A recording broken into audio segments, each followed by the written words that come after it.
lalaking nagpositibo sa monkeypox sa Quezon City. Kumpirmadong nagpaderma at nagpamasahe sa isang spa. 41 niyang nakasalamuha, masusing minomonitor. Exclusive at huli cam. Sinitang rider na kinarate ang traffic enforcer, arestado. Kopya ng librong sinulat ni Vice President Sara Duterte na Isang Kaibigan, natanggap na ni Senador Risa Hontiveros. 10 milyong piso ng pondo na hinihingi ng OVP para rito, pinalilipat ng senadora sa ibang programa. Pangulong Bongbong Marcos tiniyak na may masisibak sa pagpuslit palabas ng bansa ni dismissed Mayor Alice Guo. Interpol, inalerto na ng NBI. Exclusive. Nasa 300 guro na biktima umano ng sindikatong tumatangay ng mga bagong sasakyan gamit ang car loan. Umano'y recruiter, arestado. At sabay sa pagsikat ng pulang araw. Henoeka! Banzai! Pinakamabagsik na karakter sa seryeng gagampanan ni Dennis Trillo, mapapanood na. Live mula sa GMA Network Center, 20 taon nang nakatutok. 24 oras. Magandang gabi po, Luzon, Visayas at Mindanao. 41 ang natukoy na close contact ng lalaking naunang nagpositibo sa Mpox o dating monkeypox. Ang iba nakasalamuha sa isang derma clinic habang ang karamihan ay sa isang spa sa Quezon City na walang kaukulang permit. Kailangan nilang mag-quarantine ng 3 linggo, lalo't 28 sa kanila ang mas mataas ang tsansang mahawa. Nakatutok si Bernadette Reyes. Tukoy o na-contact trace na ang mga nakasalamuha ng 33 anyos na lalaking nakumpirmang may Mpox. Sa Quezon City, 41 close contacts niya ang minomonitor ng City Hall. Kahit kasi hindi siya taga Quezon City, nagpunta naman siya sa 2 establishmento sa lungsod matapos magkalagnat nitong August 8. August 11 na nagpunta ang pasyente sa isang spa sa E. Rodriguez Avenue para umano magpamasahe. August 15 naman na nagpatingin siya sa isang dermatology clinic sa lungsod. Sa assessment ng doktor, nakitaan din ng pasyente ng skin lesions sa mukha, braso, likod at iba pang bahagi ng kanyang katawan. Noong linggo, lumabas na positive ang specimen at positive siya for Mpox. 10 sa close contacts na natukoy ng binuong quick response team ng City Hall ay tauhan ng spa. 27 naman sa mga ito ay iba pang kliyente ng spa, habang 4 na iba pa ang posibleng nakasalamuha rin niya. 28 sa mga close contacts ang maituturing na type 1 o mas may mataas na tsansang mahawa. Naka-quarantine na sila hanggang September 1. Ang mga critical doon yung type 1 na close contact. Ito yung masahista na nag-handle doon sa pasyente. And also yung mga clients na na-expose dun sa case natin. Wala sa kanila pa at this time na may exhibiting symptoms. Bukod sa skin lesions at lagnat, sintomas din ang pananakit ng ulo, katawan at pamamaga ng kulani. Mag-isolate siya sa sarili niyang kwarto, no? Kung merong capable siya mag-isolate. Kailangan niyang hindi makisalamuha, gumamit ng mga dapat gamitin ng mga around the family kasi pwede itong matransmit, no, yung kanyang mga linen, etc., yung mga towels, etc. Hindi yun dapat pinapagamit. No? Based dun sa history ng pasyente, ay high risk yung pasyente kasi marami siyang multiple sexual partner. No? So yun yung isa. So kasi kailangan to na intimate close contact, prolonged intimate close contact para ka mahawa. Ipinasara na ang spang pinuntahan ng pasyente dahil expired na ang mayor's permit at wala ring sanitary permit, environmental clearance at fire inspection certificate. Ibig sabihin, illegal. Ayon sa Quezon City Epidemiology and Surveillance Unit, araw-araw minomonitor ang kondisyon ng mga close contacts ng pasyente. Mahalaga raw ma-detect kung may mga magkakaroon ng sintomas para ma-isolate at maiwasan ang pagkalat ng Mpox. Inutusan na rin ng Pangulo ang mga ahensya ng gobyerno na mag-monitoring sa mga lugar at mga taong vulnerable sa sakit, kabilang ang mga immunocompromised. Handa naman ang Health Department sa paggamot sa Mpox. Para sa GMA Integrated News, Bernadette Reyes, nakatutok 24 oras.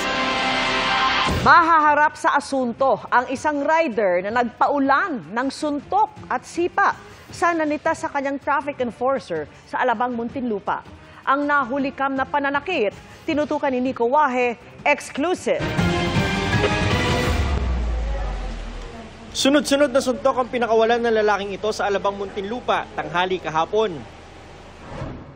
Sa isa pang video, makikitang traffic enforcer pala ang sinusuntok. Ilang saglit pa, 2 beses nanipa ang lalaki. Sa lakas nito, napaatras ang traffic enforcer na si Joel Fernandez. Kwento niya, nagmamando siya ng trapiko bago mangyari ang pananakit. May tumatawid ng mga bata sa gitna ng mga kabataan. Kita ko may parating na motor. Tinaasan ko po siya ng kamay para mapahinto, malalayan yung patawid. Ang ginawa po niyan, tuloy-tuloy lang po. Hindi ito huminto kahit sinigawan na para makuha ang atensyon. Pero naharang ng iba pang traffic enforcer. Sinabi ko naman sa kanya ang kanyang violation. Una-una, may tumatawid at saka dinidisregard niya ako. Nagalit po siya. Hindi raw ako pwedeng pakiusapan. Bastos daw ako. Nung inabot ko sa kanya, minamadali niya yung maibalik yung lisensya niya at saka yung inisyo kong citizen ticket. Pagkabigay ng lisensya at ticket, sinaktan na ang enforcer ng rider. Natamaan ako dito sa may sa suntok po ito. Sunod-sunod po, hindi ko na kayang mailagan, kaya hindi pa rin po siya nakontento. Nagbigay po siya ng sipa, round kick. May tumama sa dibdib ko at ito nga ininda ko yung likod sa lakas ng impact kahit nasa lag ko, medyo nayanig pa rin ako. Nakaresponde naman po ang ating mga kapulisan dito sa Substation 3 ng Alabang at naaresto po itong suspect natin. Ano ba yung mga tinatawag na kamote? Nang puntahan ng mayor ng Muntinlupa sa kulungan, nagsisisi na ang rider. Nagmamadali umano siya pauwi ng Quezon City. Naamin ko naman yung pagkakamali ko. Ako yun po, dala lang po ng problema. Kaya po madaling uminit yung ulo ko. Law enforcer yan ay person in authority pagdating sa kalsada. Dapat sumusunod, nag-o-obey. No? Yung gano'n na nakipagpisikalan pa, we will not tolerate it. Bagamat humingi ng paumanhin sa enforcer, sinampahan pa rin ang reklamong direct assault ng rider. Para sa GMA Integrated News, Nico Wahe, nakatutok 24 oras. Ipinanukala ng isang senador ang paglipat sa ibang ahensya ng hinihinging pondo ng Office of the Vice President para sa pamamahagi ng libro ng bise. Pati na rin ang mga programa ng OVP na pareho sa ginagawa na ng ibang ahensya ng gobyerno. Aabot yan sa milyong-milyong piso. Nakatutok si Mav Gonzales. Natanggap na ni Senador Risa Hontiveros ang librong Isang Kaibigan na isinulat ni Vice President Sara Duterte at gagastusan ng gobyerno ng 10 milyong piso para ipamahagi sa mga batang estudyante. Nascan ko pa lang eh. Colorful yung illustrations. Tapos, mamaya basahin ko verbatim yung text. Ipinadala ito ng bise, gaya ng pangako kahapon, matapos niyang hindi idetalye ang kwento ng isinulat niyang libro, sabay-sabing pinupolitika ang budget hearing. Madam Chair, the explanation is in the title, Isang Kaibigan. It's about friendship. Kung sana ganun yung naging sagot sa simula pa, di ba? Napakasimple. Simpleng tanong, dapat simpleng sagot. November 2023 nang ilunsad ni VP Sara ang librong ito na kanyang iniakda.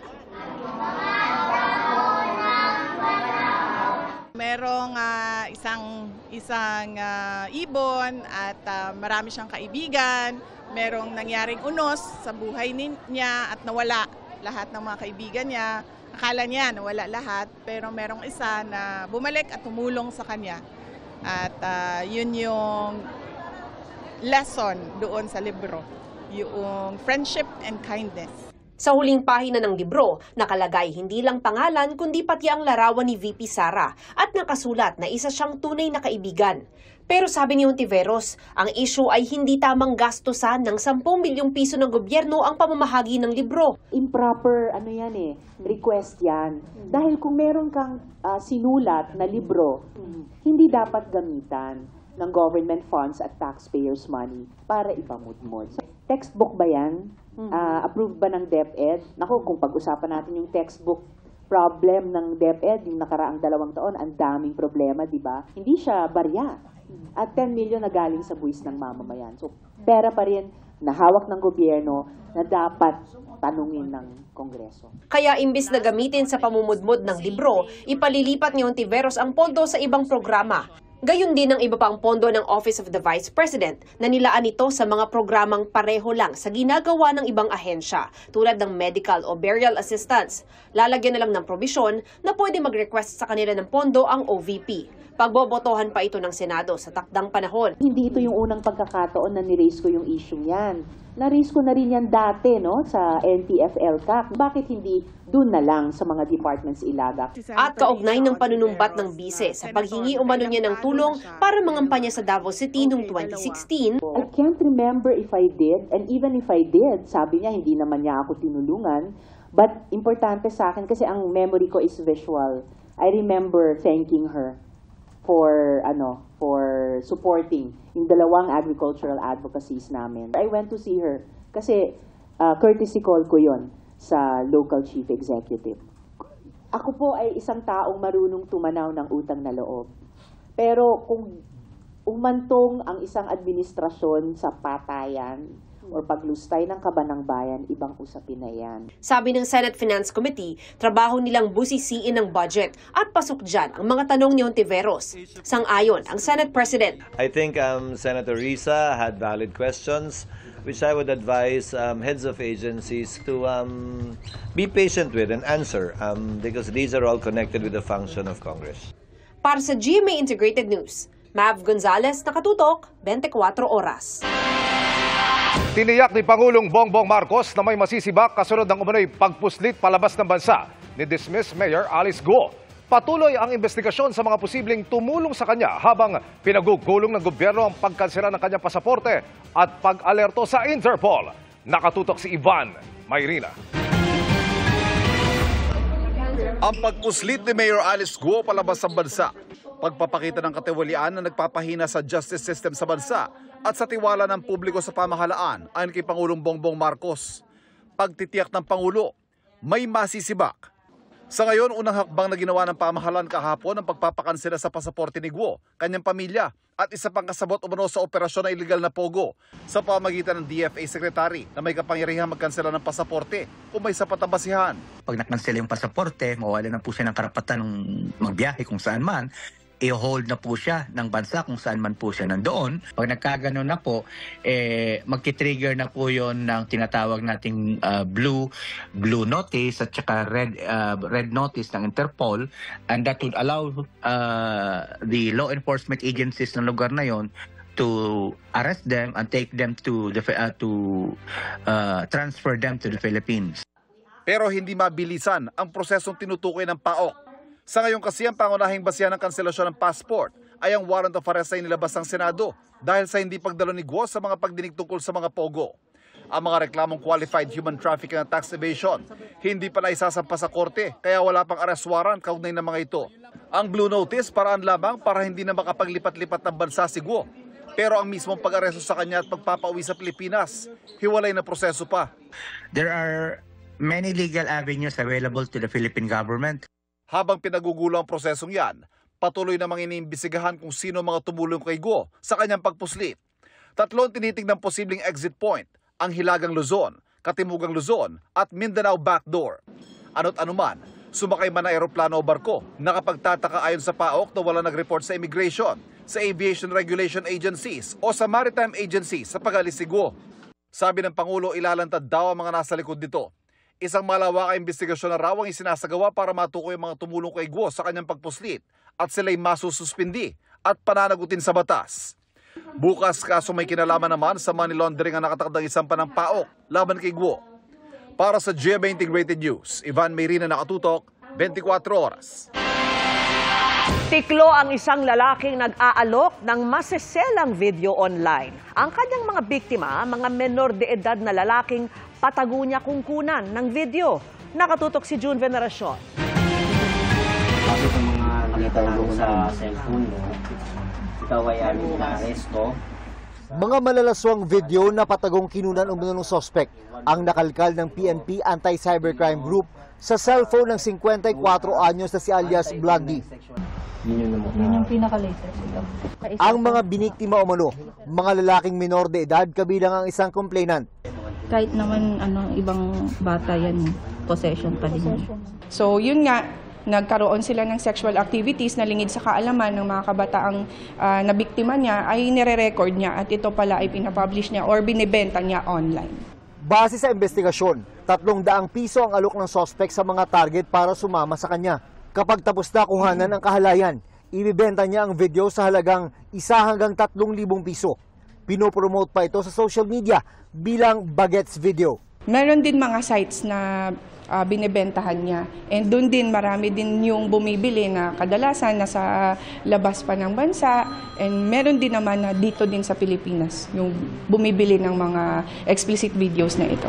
Sinampahan na ng reklamong paglabag sa Anti-Online Sexual Abuse or Exploitation of Children and Anti-Child Sexual Abuse or Exploitation Materials Act or Republic Act 11930 ang suspect na hindi pinayagan ng PNP-ACG na ma-interview ng media. Babala ng PNP-ACG, may pananagutan din sa batas ang mga bumibili ng video. Ang imprisonment po niya ay most likely 6 years and 1 day to 12 years since ginamitan siya ng ICT po. Nag 1 degree higher yung magiging penalty niya. Para sa GMA Integrated News, June Veneracion, nakatutok 24 oras. Nabisto ang pagpapanggap umano ng isang lalaking nagpakilalang opisyal ng Malacanang para makakuha ng special plate sa bago niyang sasakyan. Ang suspect may iba pang kinakaharap na kaso. Nakatutok si John Consulta.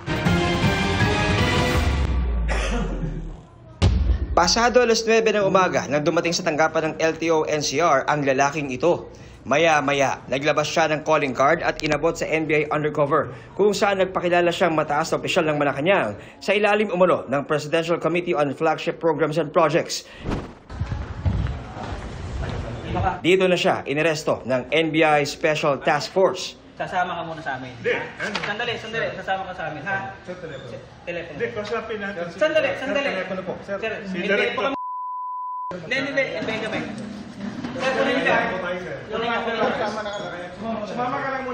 Ayon sa NBI, nagpakilalang opisyal ng Malacanang ang 67 anyos sa suspect para makakuha ng special plate sa kanyang bagong SUV. Nagmula sa isang information na binigay ng Office of the President.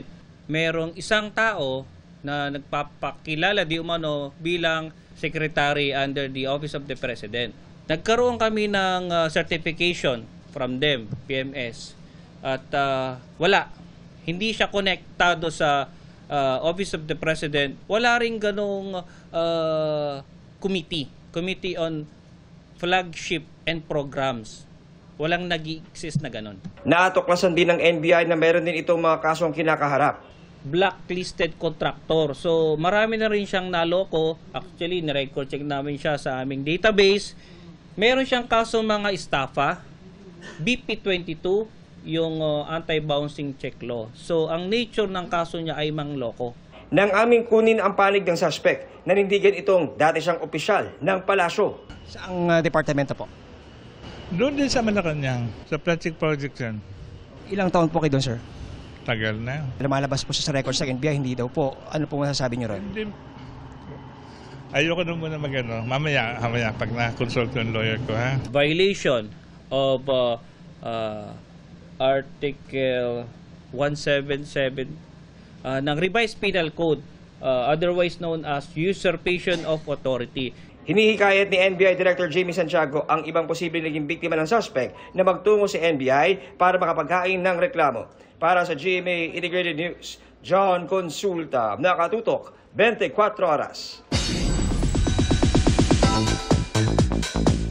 Happy midweek, chikahan mga kapuso! May nadagdag at may nagbabalik sa roster of talents ng Sparkle. Shining bright sina OG sex bomb leader Rochelle Pangilinan at starstruck alumna Katrina Halili na proud kapuso for 2 decades. Makichika kay Nelson Canlas. 2.5 dekada nang umiindak at umaarte si Rochelle Pangilinan sa Kapuso Network. At para mag-level up pa, Rochelle joins the glitzy roster of talents ng Sparkle GMA Artist Center. Kasama niyang pumirma ng kontrata sina GMA Senior Vice President Attorney Annette Gozon Valdez, Sparkle First Vice President Joy Marcelo, at ang co-manager niyang si Perry Lansigan. Mula sa pagiging miyembro ng OG girl group na Sex Bomb, iba't ibang mahalagang roles na ang ginampanan ni Rochelle. Napakarami mong tanong. Kabilang na dito ang pagganap niya bilang ang comfort woman na si Tia Amalia sa GMA Prime Family drama na Pulang Araw. Sobrang grateful. Hindi naman ako magstay dito kung hindi naman tama yung binibigay sa akin. Hindi naman ako nawawalan ng trabaho and then yung treatment, napakaayos naman. Mahigit 2 dekada na rin mula nang makilala sa Kapuso Network si Katrina Halili. Mula sa pagiging Avenger sa kauna-unahang starstruck, iba't ibang roles na ang pinasikat ni Kat bilang bida at kontrabida. At after almost 7 years, winelcome back ng Sparkle si Katrina.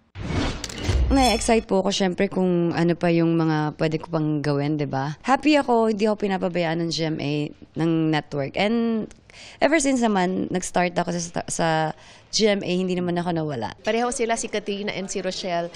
Nakita natin yung staying power nila sa showbiz. Hanggang ngayon, mahal na mahal sila ng audience. And maraming matututunan din sa kanila yung mga ating batang artista. Nelson Canlas, updated sa Showbiz Happenings.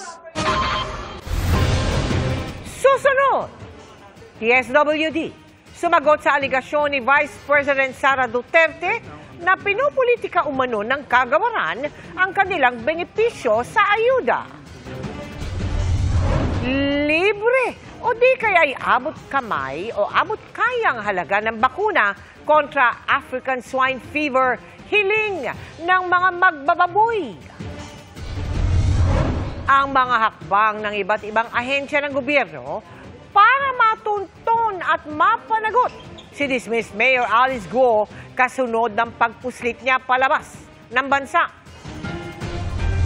At si Dennis Trillo, ipapakita na ang sukdulan ng kasamaan ng kanyang karakter sa Pulang Araw. Tutukan lahat ng yan sa pagpapatuloy ng 24 oras.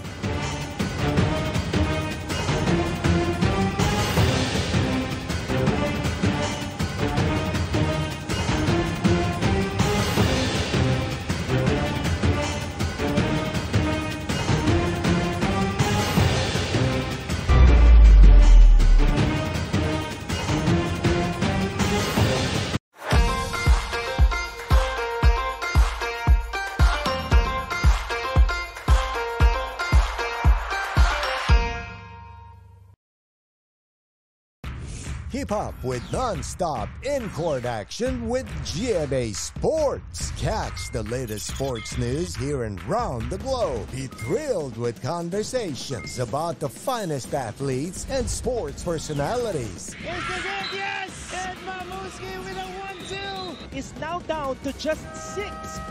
And never miss a beat on the latest hard-court drama. We'll bring you stories behind each point and victory, one play at a time. Follow our official social media handles for your daily fix of hype and adrenaline. Online, GMA Sports. Stay updated with Nelson Canlas. Nabasted ka na ba? No. Oh, ako with confidence ha. The online source for anything showbiz. Teka muna Ray ha, meron akong sorpresa sa iyo. Hello? Oh, ay! The latest celebrity news bago pa kumalat para sa ating mga updaters. 7 months mo kinimkim ito. Bakit ngayon mo lang nailabas? Aga kong biyak. Pakitanong po kung ang reason ng breakup ni Carla. Wow, talagang diretso ha. Ipagpatuloy mo yung prinsipyo na sa gagawin mo, huwag kang manakit, be fair, and be grateful. Updated with Nelson Canlas. Posible ang rotational brownout sa mahigit 20 probinsya sa Luzon at Visayas ngayong pong gabi. Ilalagay sa red alert ang Luzon grid ngayong araw. Naka-red alert ngayon ang Luzon grid. Brownout na naman ba? Iyan ang sitwasyon ng karamihan tuwing isinasailalim sa yellow o red alert ang mga grids sa Luzon, Visayas at Mindanao. Problema ngang maituturing ang numinipis na power supply sa Pilipinas ayon sa Department of Energy o DOE. Dagdag pa rito ang inaasahang depletion ng Malampaya gas field na nagko-contribute ng 20% ng power supply sa Luzon. Ano ang mangyayari kung tuluyang maubos ang gas deposit sa Malampaya? Here's what you need to know. 2002, nagsimula ang commercial operation ng Malampaya Project sa bisa ng Service Contract 38. Matatagpuan ito 80 kilometers mula sa northwest ng Palawan. Ito ang nag-iisa at pinakamalaking natural gas field sa bansa. Dito nagmumula ang supply ng natural gas na nagpapatakbo sa 4 na power plants sa Luzon. Ayon sa DOE, mayroon itong natural gas reserves of about 2.7 trillion cubic feet. So, can you imagine kung mawala yon? So, if that happens and we have no replacement, merong shortage ng fuel source, di ba? So, saan mo kukuhanin yon? And then, at the same time, yung demand for electricity, especially ngayon, nararamdaman natin, di ba, yung El Nino. Kung merong shortage, ang kasunod niya na consequence, rising electricity prices. Siya si Dr. Mahalea Ravago, President and CEO ng Development Academy of the Philippines na gumawa ng pag-aaral tungkol sa Malampaya noong 2022.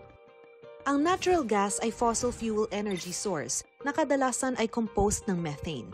Pinoproseso ito at ginagamit bilang fuel ng mga power plant para makapag-generate ng kuryente. Kumpara sa coal, mas mababa rin daw ang carbon emission nito mula sa natural gas. Sa estimate ng Department of Energy, sa 2027, tuluyang mauubos ang natural gas sa Malampaya. Ayon naman sa Prime Energy, ang nagmamanage ng Malampaya, patuloy daw ang pagbaba ng pressure sa gas deposit sa power plant. Malaki ang magiging epekto nito lalo na sa Luzon. Ayon sa pag-aaral ni Dr. Ravago, 3,200 megawatts ang posibleng mawala sa power supply ng Pilipinas kung hindi makakahanap ng panibagong energy source. Nito lang Abril, mahigit 14,000 megawatts ang naging peak demand sa Luzon. Posible itong magdulot ng mas madadalas na rotating brownouts at blackouts at maaari rin daw na tumaas palalo ang singil sa kuryente. Kapag kasi hindi sapat ang natural gas na natatanggap mula sa Malampaya, napipilitang gumamit ng mas mahal na liquid fuel ang mga planta para makapag-produce ng kuryente. Nitong February 2024 dapat mag-e-expire ang Malampaya Service Contract 38. Pero last May 2023, pinirmahan ni Pangulong Bongbong Marcos ang extension nito hanggang February 2039. Sa bisa nito, magpapatuloy ang operation ng Malampaya at magkakaroon din ng panibagong exploration sa mga lugar malapit dito. Sa 2025, nakatakdang magsimula ang exploration ng Prime Energy para sa panibagong gas source. Ang problema, 5 to 10 years ang itatagal bago makumpleto ang exploration. Pero hindi naman ibig sabihin na once na nag-explore ka, malalaman mo na meron na talaga, di ba? Kasi medyo uncertain yan. And hindi mo rin alam kung gaano ba kalalim. So, mas malalim, mas magastos. So, hindi pa natin yun alam. So, dapat sana yung nangyari, alam naman natin na mauubos na siya by 2025, nagsimula na yung exploration. Isa sa tinitingnang posibleng maging alternate source ng energy ay pag-import ng liquefied natural gas o LNG. Ginawa mong liquid yung na-mine mo na natural gas para matransport mo. Yun yung purpose. And then pagdating dito, hindi mo siya magagamit na liquid form. So meron ka pang regasification facility, meaning to say, ibabalik. Nababahala ang isang senior citizen matapos umanong lumiit ang kanilang right-of-way o daanan dahil sa ginawang extension ng isang bahay. Tinulungan siya ng inyong Kapuso Action Man. Ganito ang dating lagusan papunta sa bahay ng senior citizen na si Florinda sa isang bahagi ng Tramo Street sa Pasay City.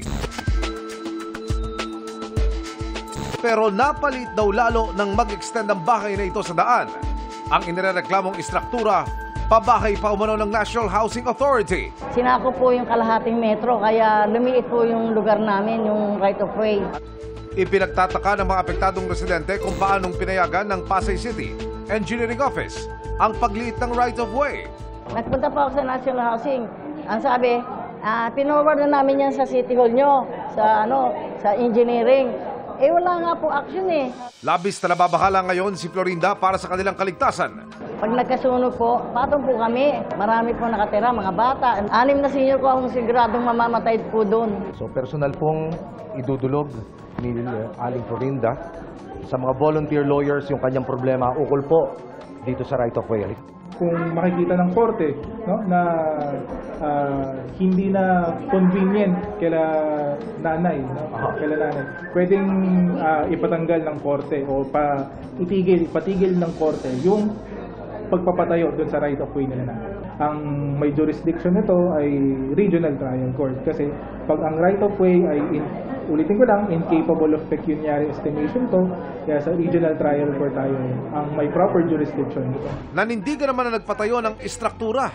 Galing po sa nasakop is pwede naman nilang tignan yung sukat and title, transfer title, and then yung permit ng renovation. All we know talaga is tama kasi nandun kami sa linya.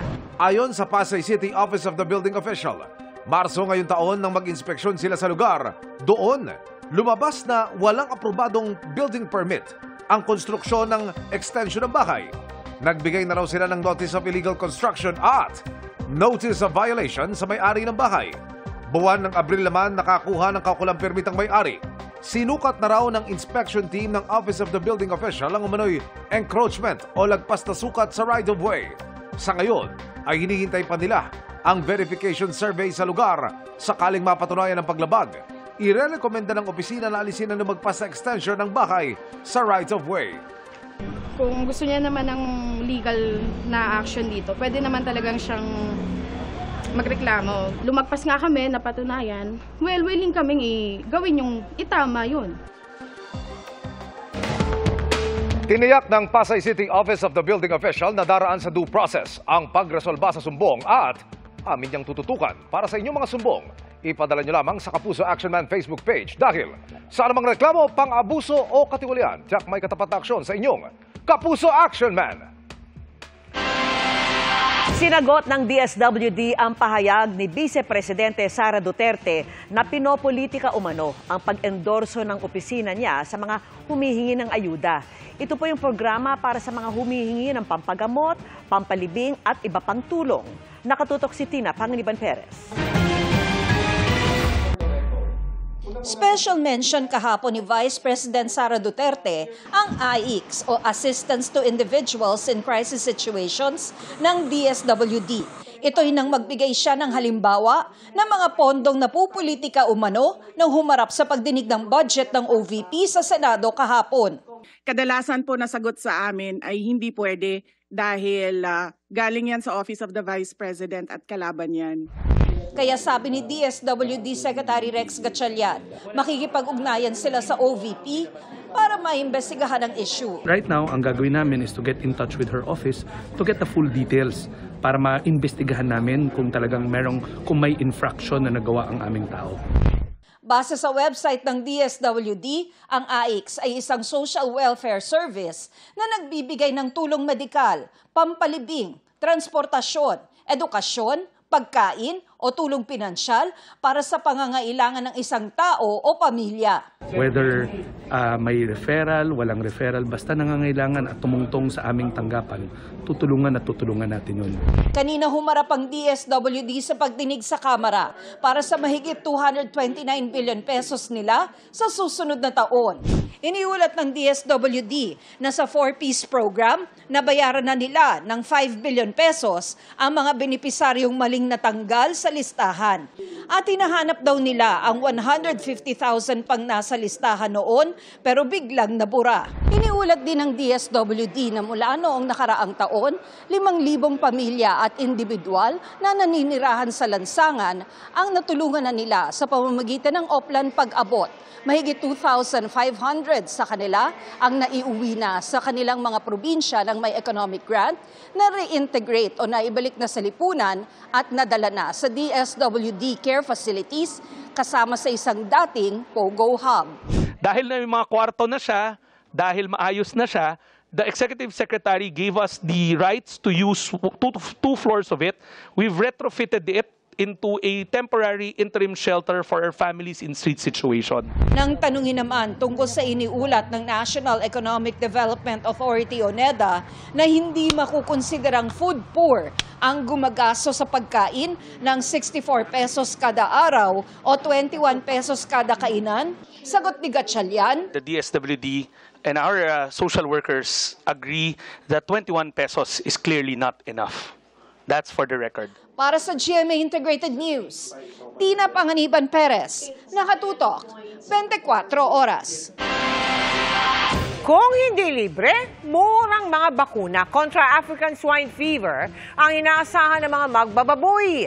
Pero tila mas mahal sa nabanggit nilang presyo ang tinatayang halaga ng Department of Agriculture. Nakatutok si Bernadette Reyes.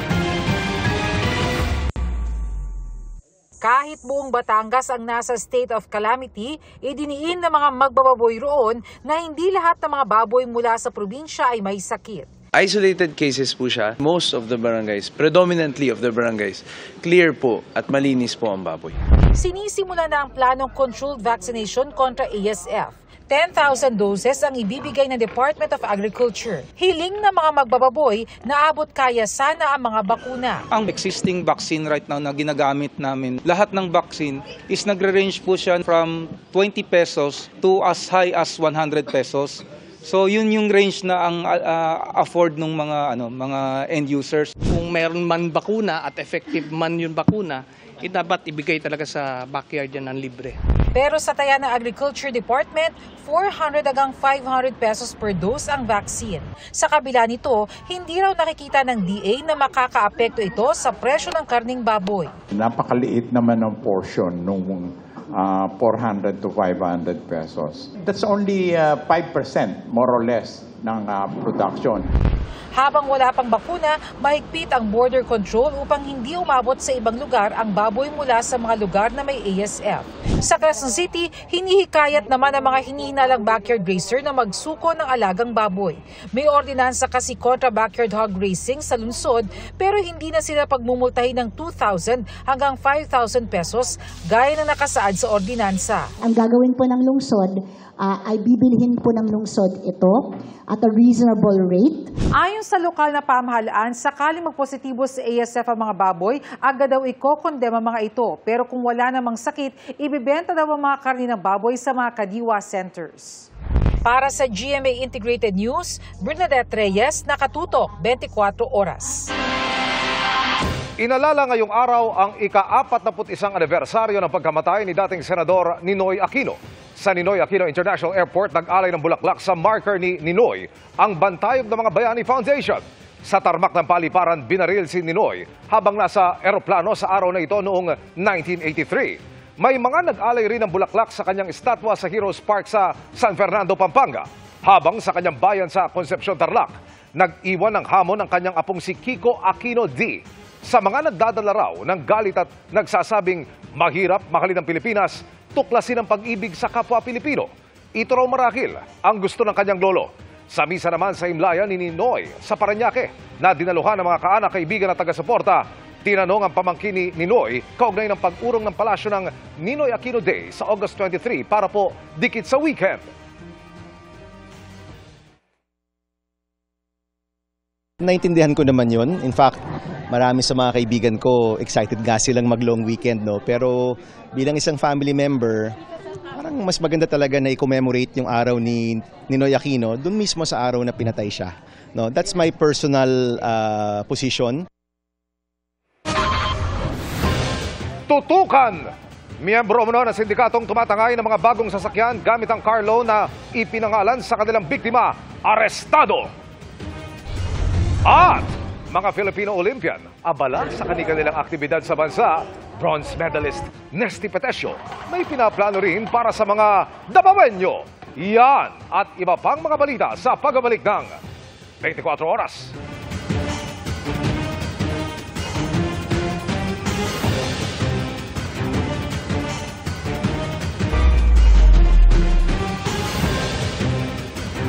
Mga kapuso, i-ready na ang inyong mga cellphone para mag-snap. Buksan ang GMA Network app at pindutin ang Snap Scanner. Abangan ang marker na lalabas pagkatapos ng commercial break. Scan and play with Snap. Get that guy out of there! Get that guy out of there!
Get that guy out of there! Get that guy out of there! Get that guy out of there! Roll your stomach. Roll your stomach.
You're gonna get bit. Stay right here.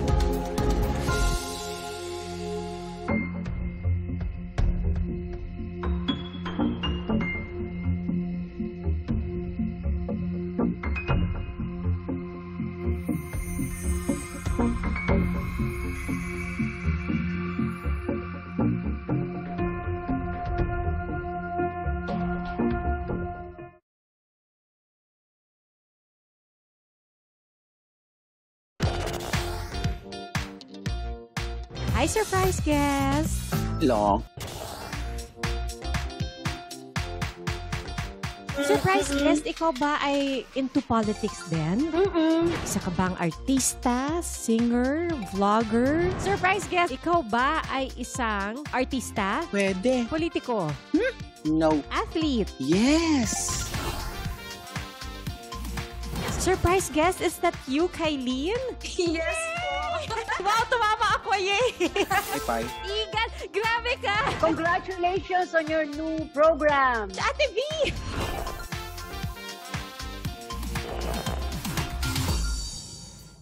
May gusto ka bang pag-usapan? May nais ka bang malaman? Kailangan mo ba ng kausap? At some point, life has to go on. O kahit kachismisan? Once you lose your respect for a person, yung love never mo na siya mababalik. If you measure 3.67 inches or less, then that's a micropenis. Do you really have to go through all these rules before you focus on yourself? Kapuso, kahit ano pa yan, i-share mo lang. Kasama si Dr. Ana Tuazon. Nasaan ka man, nandito kami. Makikinig at makikipagkwentuhan. Email us at sharekolang@gmanews.tv. Dahil sa buhay, lamang ang may karamay. #ShareKolang. You mentioned also, Gabby, that you've always been a very athletic person. What other sports do you do? Well, I'm back into flag football. I'd like to say that's what I'm really, really focused on now. I'm wearing our team shirt. Basically, flag football, I got into it years ago. Then I stopped. Then late last year, I was roped back in kasi flag football was introduced as one of the new sports for LA Olympics 2028. So gumawa sila ng national team, and then I was honored to be part of it. Pumunta kami sa Malaysia to compete in the Asia Oceania IFAF Championships. Yun, then since then we've been training heavily for that with the goal of 2028. Oh, so you're doing that now alongside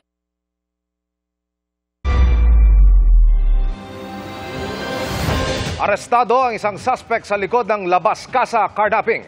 Sa modus na yan, tinatangay ang bagong release na sasakyan gamit ang loan application na ipinangalan sa mga biktimang guro. Sila tuloy ang hinahabol ng bangko. Tunghayan sa aking eksklusibong pagtutok. Sa loob ng Clarkfield, Pampanga, naharang ng PNP Highway Patrol Group ang sasakyang ito.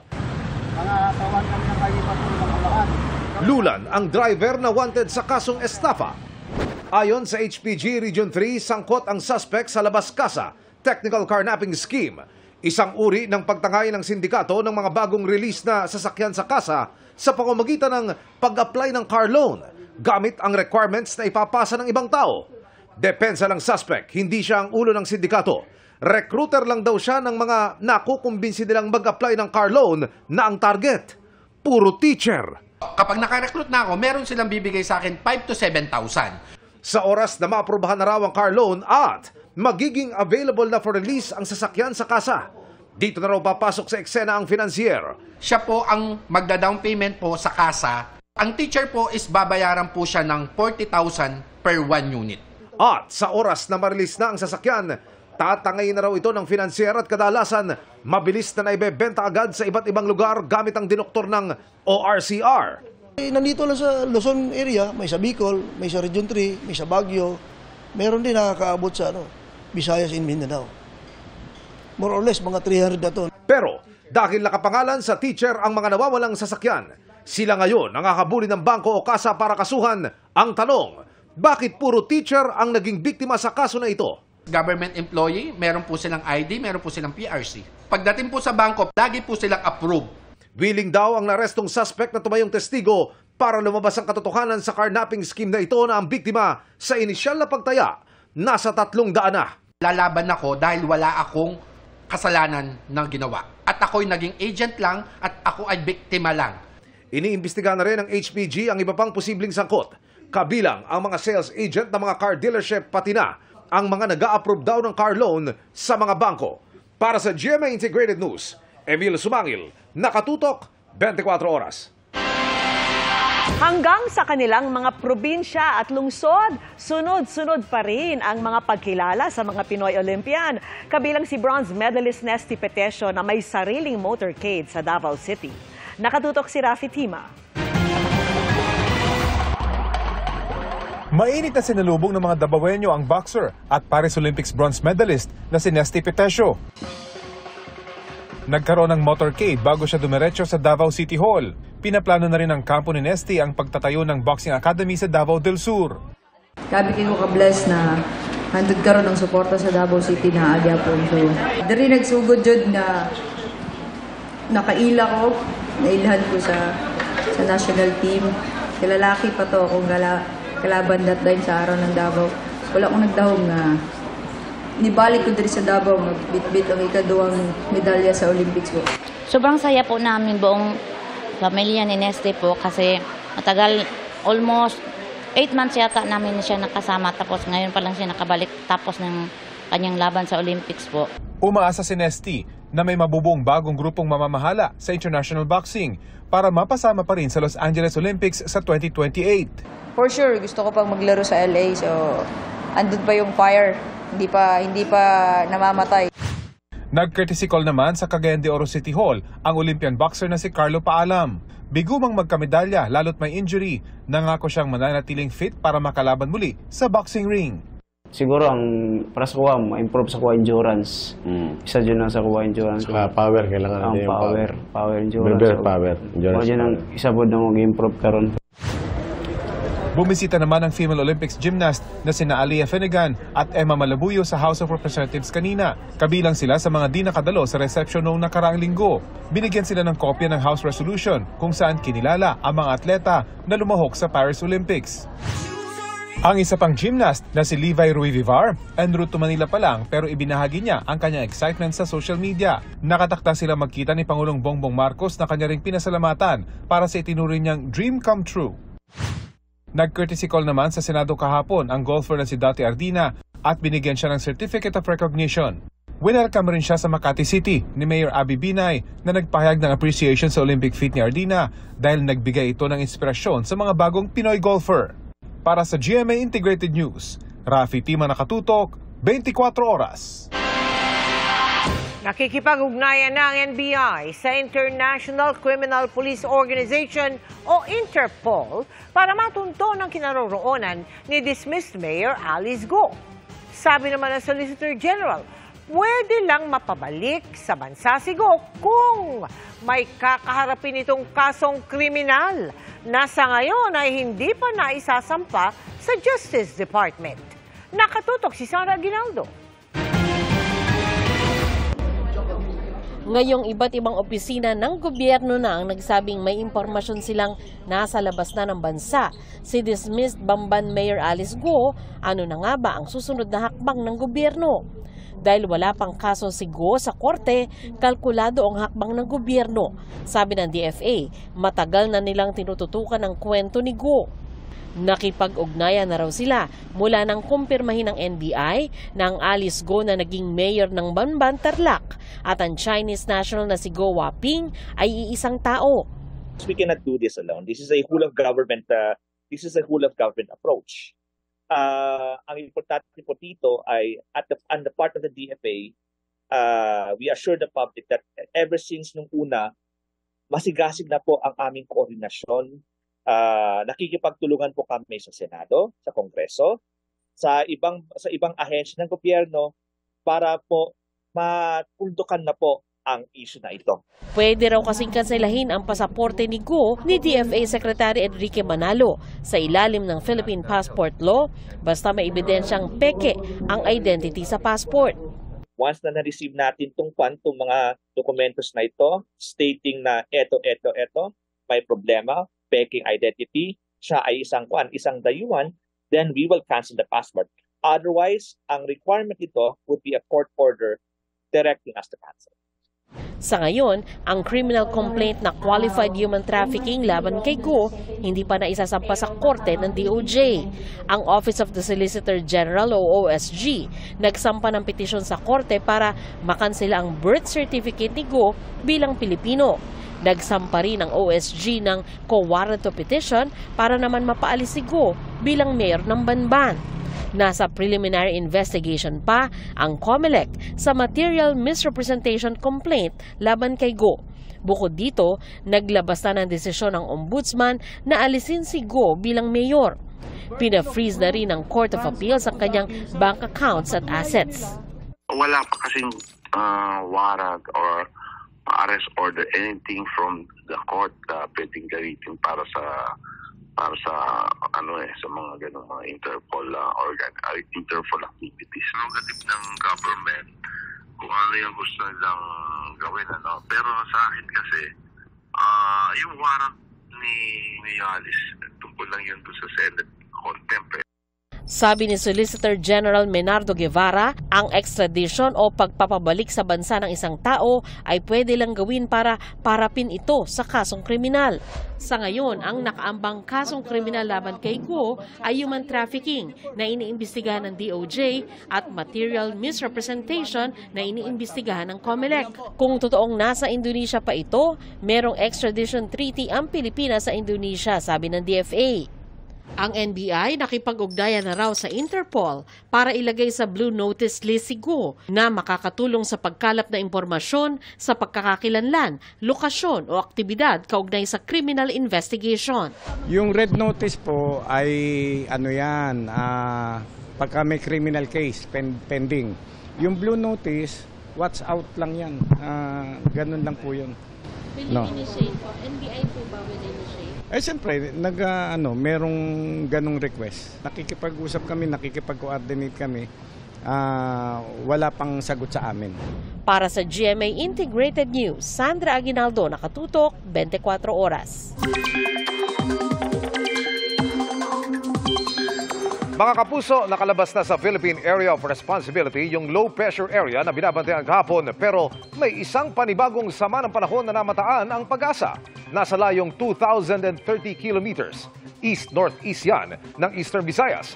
Sabi ng Pag-asa, mababa ang tsansang tumbukin ito ang ating PAR at wala ring epekto dahil malayo sa bansa. Tuluyan namang humina ang southwest monsoon o habagat kaya naka-monsoon break po tayo ngayon.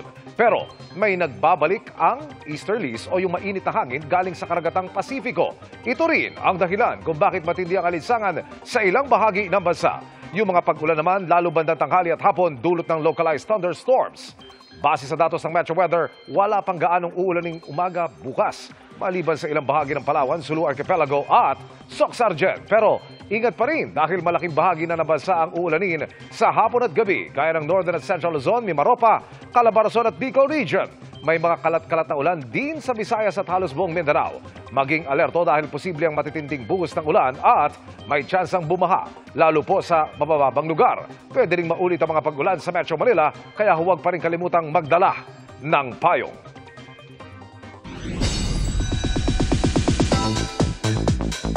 Hindi pa tapos ang pagkilala ng GMA Network sa Pinoy core values na tampok sa advocacy campaign na dapat ganito, kapuso. Ika-5 core values ngayong linggo ang pagiging maabilidad na likas na katangian ng mga Pinoy. Pagbibidaan nito ni sparkle artist Lime Aranya na nakarelate sa kwento lalo't inspired daw siya sa pagsusumikap ng kanyang mga magulang para maitaguyod ang kanilang pamilya. Ang dapat ganito, kapuso, short stories ay bahagi pa rin ng nagpapatuloy na isang taong pagdiriwang para sa ika-75 taong anibersaryo ng GMA sa taong 2025. Tampok sa mga susunod pang short stories ang iba pang sparkle artists. Mapapanood ito sa GMA, GTV, Pinoy Hits, Heart of Asia at iHeart Movies. Gayon din sa official digital platforms ng Kapuso Network. At huwag palampasin! Ikalawang graft complaint inihain sa Ombudsman laban kay Pasig City Mayor Vico Soto. Alkalde, pumalag. At ang plano ni Carlos Yulo para sa mga kabataang mahilig sa sports bilang pasasalamat sa natamong tagumpay sa Olympics. Walang patid ang pagtutok dito lang sa 24 oras.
së dhe treta ditë.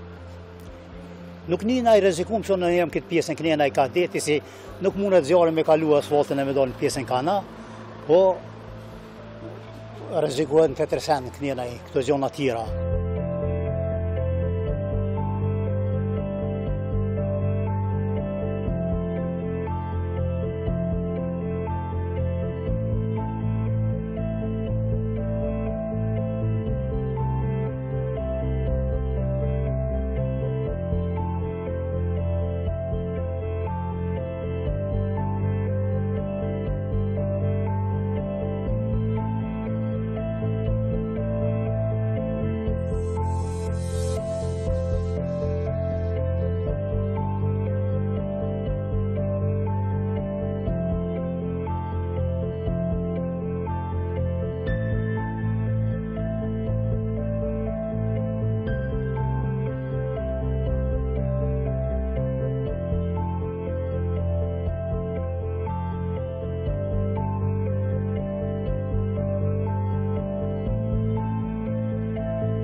mag-aakalang ang interest noon sa breakdancing at stunts mauuwi sa pagtumbling hanggang maka-double gold sa Olympics.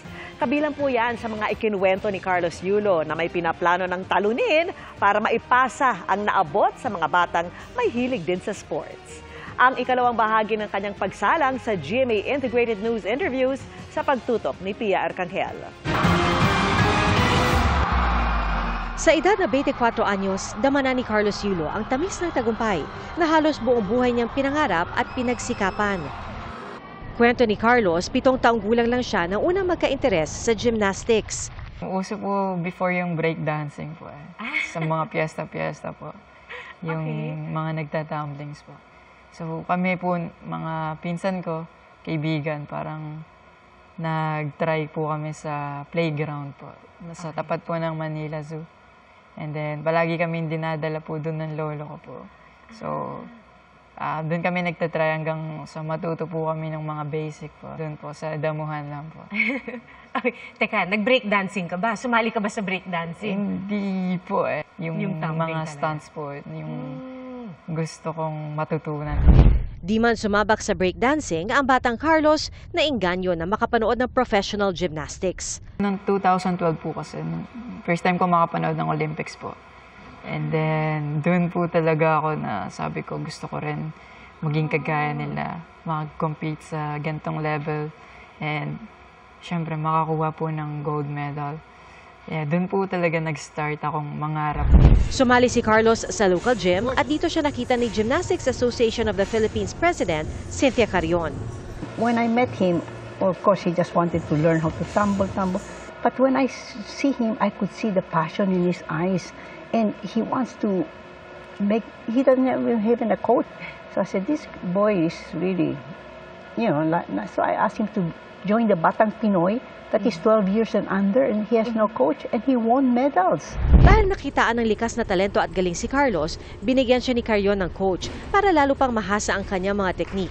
We had a foreign coach, a Japanese, and then his coach wanted to go back to Tokyo because he wanted to learn how to coach better. He wanted to go to school. I said, you cannot leave Carlos.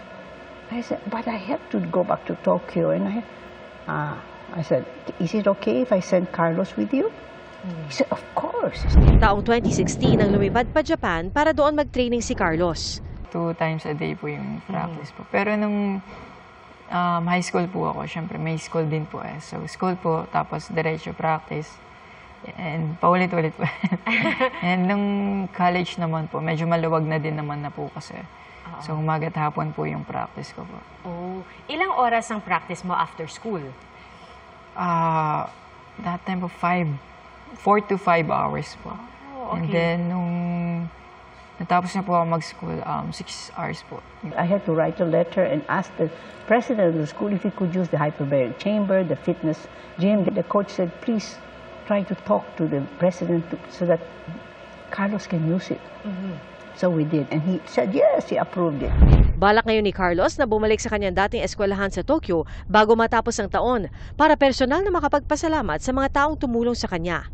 At bilang pasasalamat din, nais ni Carlos na buksan ang daan para sa mga batang tulad niya na mahilig sa sports sa pamamagitan ng pagsasagawa ng mga gymnastics clinic. Gusto ko din ma-share yung knowledge na natutunan ko po sa naging journey ko. And syempre, to have fun din po yung mga bata. And mismo ako na ma-enjoy ko yung pag-share po ng naging journey ko po. Para kay Carlos, mahalagang pagtuunan din ng pansin ang mental health at well-being ng mga atleta. Base na rin sa kanyang personal na karanasan. Hindi lang siya basta sa skills po eh. Hindi physical lang palagi po. Mental, po eh.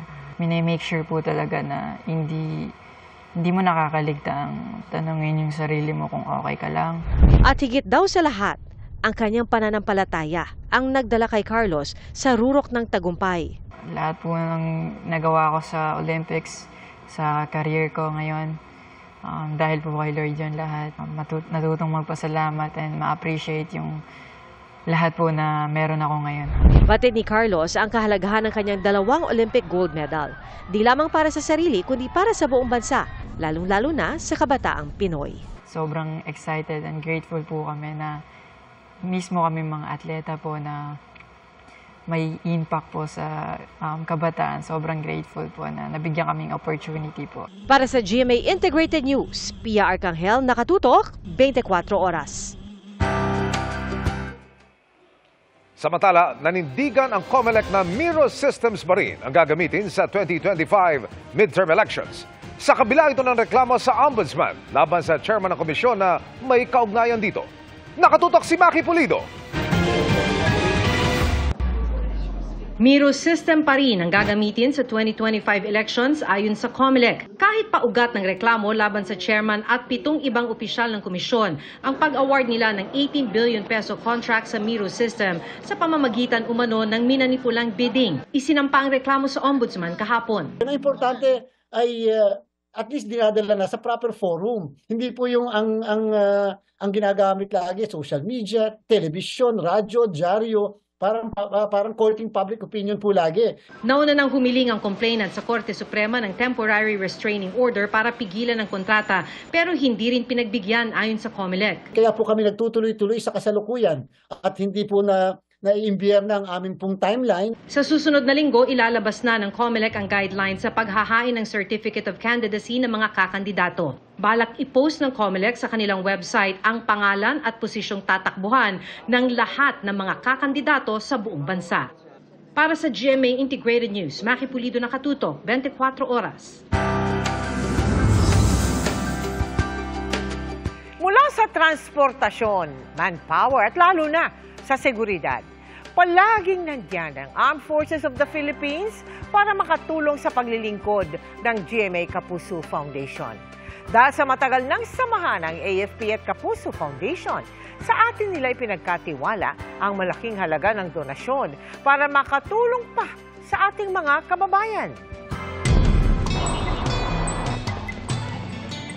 Nang manalasa ang bagyong Karina at Habagat noong nakaraang buwan, isa sila sa naging katuwang natin sa paghahatid ng tulong sa ating mga kababayan, ang Armed Forces of the Philippines. Pero hindi dito nagtatapos ang kanilang pagtulong dahil nag-donate sila ng 4 na milyong piso sa GMA Kapuso Foundation bilang tulong pa rin sa mga nasalanta ng Karina at Habagat. Ang donasyon ay nagmula raw sa subsistence allowance ng ating mga kasundaluhan. Mula sa 150 meal allowance kada araw, ang 50 pesos rito ay voluntaryo nilang ibinahagi. Ang kalahati ng nalikom ay diretsong mapupunta sa pamilya ng mga sundalong naapektuhan ng bagyo at habagat. At ang kalahati naman na 4 million pesos ay kanilang ibinahagi sa Kapuso Foundation. Partner parati yung GMA Kapuso Foundation and yung Armed Forces. Hindi lamang sa pag-distribute ng mga relief goods or pag-rescue ng mga biktima nitong mga kalamidad na ito, but we are also donating money galing po sa puso ng ating mga sundalo. Ang donasyon ay tinurn over ni AFP Chief of Staff General Romeo S. Browner at tinanggap naman ito ni GMA Kapuso Foundation EVP and COO Ricky Escudero Katibog. Makaasa po kayo na makakarating sa mga naapektuhan ng Bagyong Karina yung aid na binigay nyo via developmental infrastructure projects. Sa affected areas, which is in NCR, maghahanap tayo ng isang medyo napuruhan na lugar na hindi gaanong nakakaangat. So, doon tayo magtatayo ng school.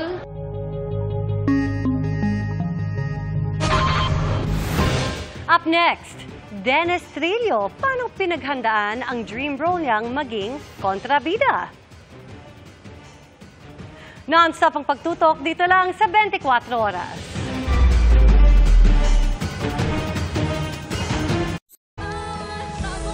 One step at a time. Isa lang.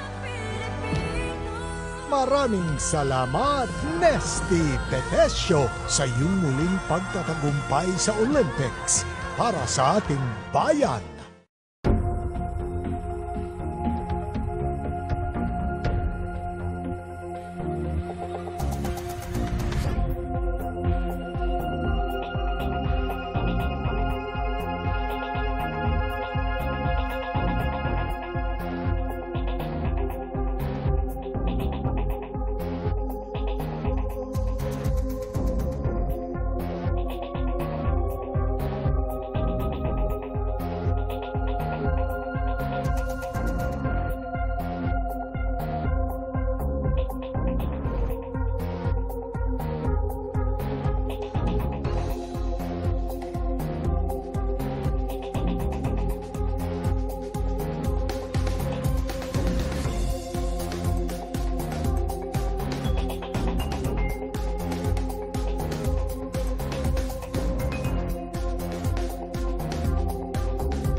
May gusto ka bang pag-usapan?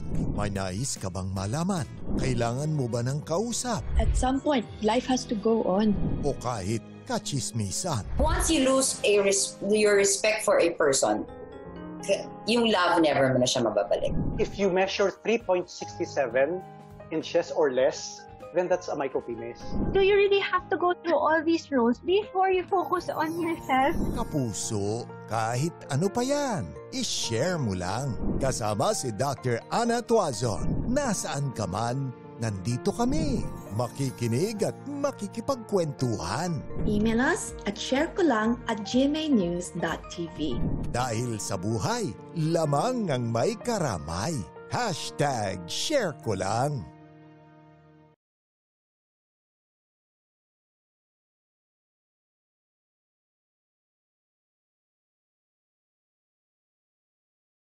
Nagtanong kami sa ating mga kapuso, no, about yung mga relationship nila with food. So, yung iba tinanong namin kung kailan sila bumabaling sa kanilang comfort food. So, ang sabi ng isa nating kapuso, tuwing nalulungkot ako or stressed. Yung isa naman, kapag i-reward ko sarili ko for something I achieved. So, it's, di ba, common yan. I treat myself, di ba? Sabi mo nga, celebration, eating for celebration.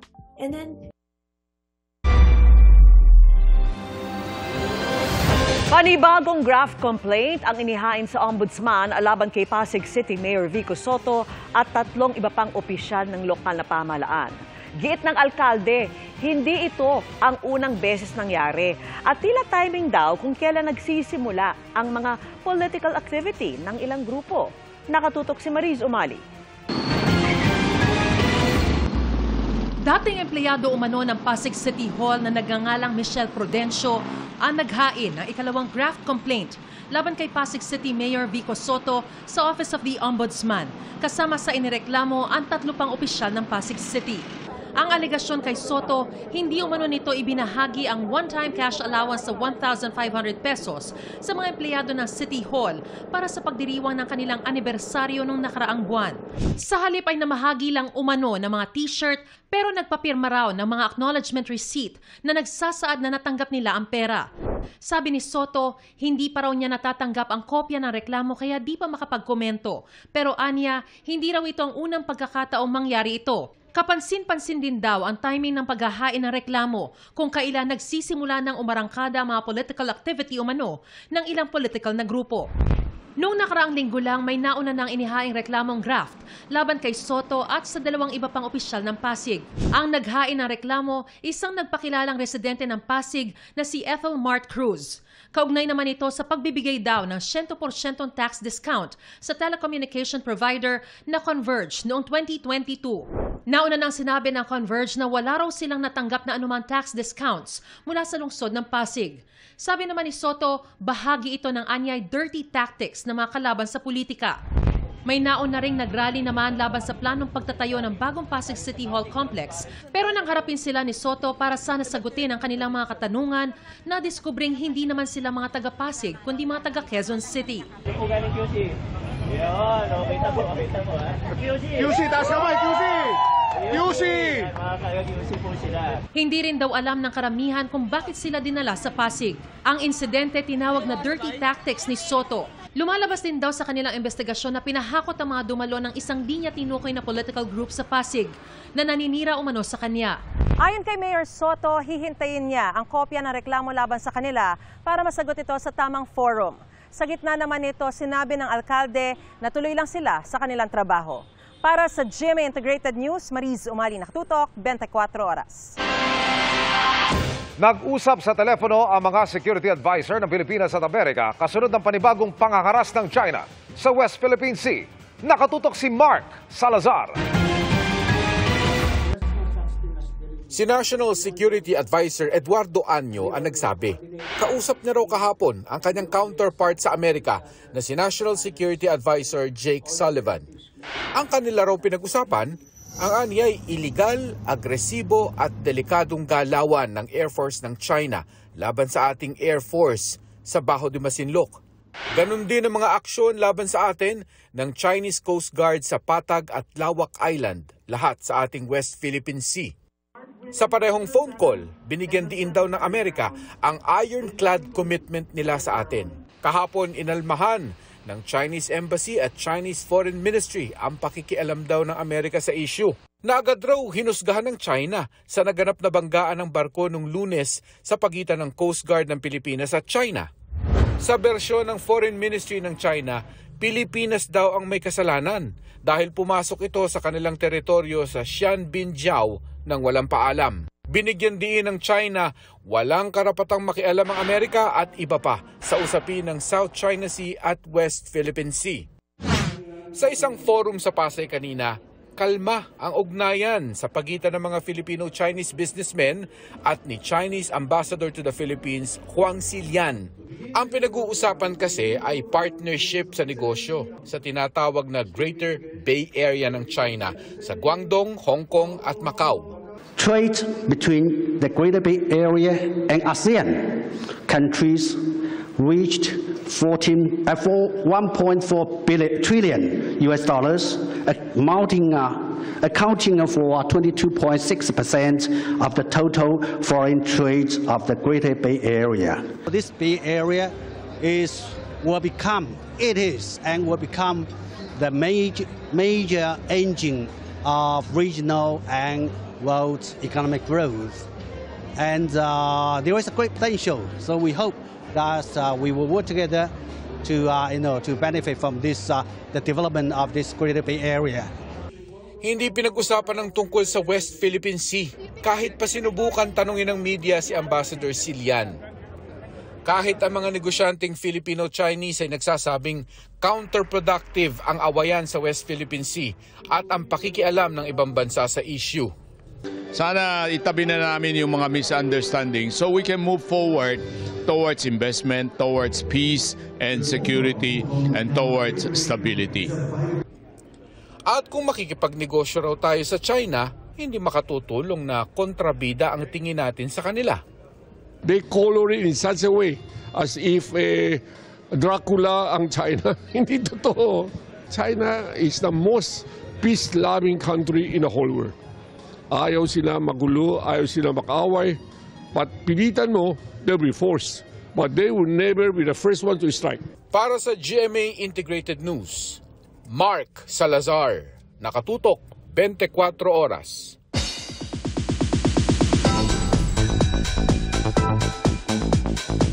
Sabay sa pagsikat ng Pulang Araw ang pagdating ng pinakamabagsik na kontrabida sa family drama series na ginagampanan ni Dennis Trillo. Matagal na nga daw pangarap ng Drama King ang ganitong role. Makichika kay Aubrey Carampel.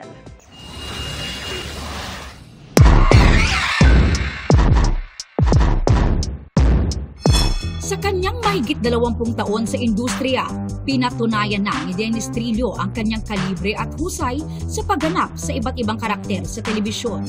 Ilan lang dyan sina Eric, isang gay man in a complicated relationship sa My Husband's Lover. Please. Yung pala, ako at yung kapaknaan mo ang dahilan kung bakit nahimatay yung asawa mo. Sa Legal Wives, isang maranawng Muslim na si Ismael Makadato in a polygamous marriage naman ang kanyang ginampanan. Hindi ko siya pwedeng hiwalayan ng walang legitimate reason. Isa pa pareho kaming religious Muslims. Major sin sa amin yung gusto mong pagawa, Dayan. Ako ay nagbingi-bingihan. At binigyang buhay din ni Dennis ang iconic character na si Crisostomo Ibarra sa Maria Clara at Ibarra.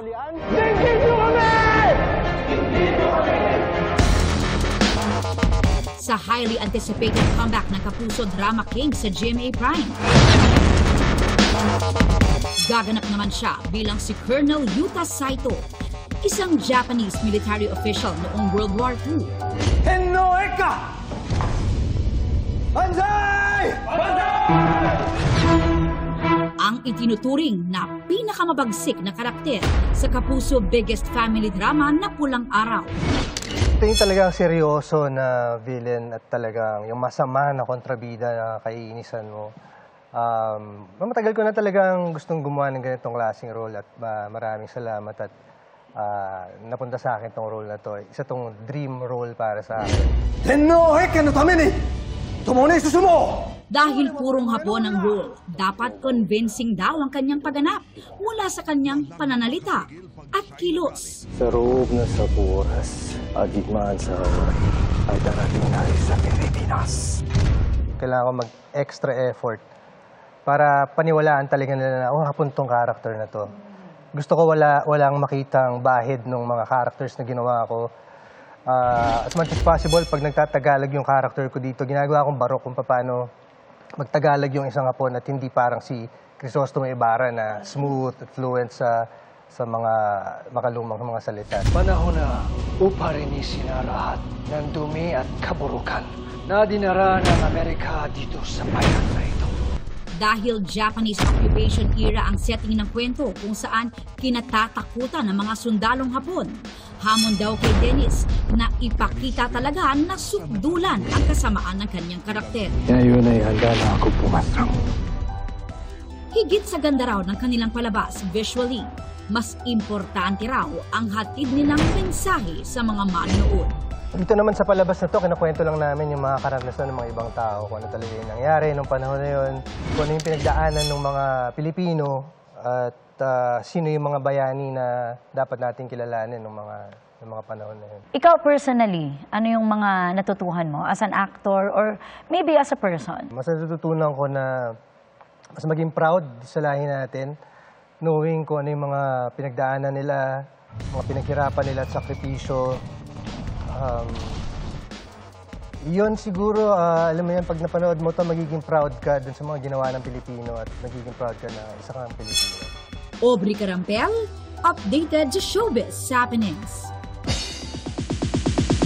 And that's my chika this Wednesday night. Ako po si Iya Arellano. Miss Mel, Miss Vicky, Emil. Thank you, Iya. Salamat sa iyo, Iya. At yan ang mga balita ngayong Miyerkules. Ako po si Mel Tiangco. Ako naman po si Vicky Morales para sa mas malaking misyon. Para sa mas malawak na paglilingkod sa bayan, ako po si Emil Sumangil. Mula sa GMA Integrated News, ang News Authority ng Pilipino. Nakatuto kami 24 oras.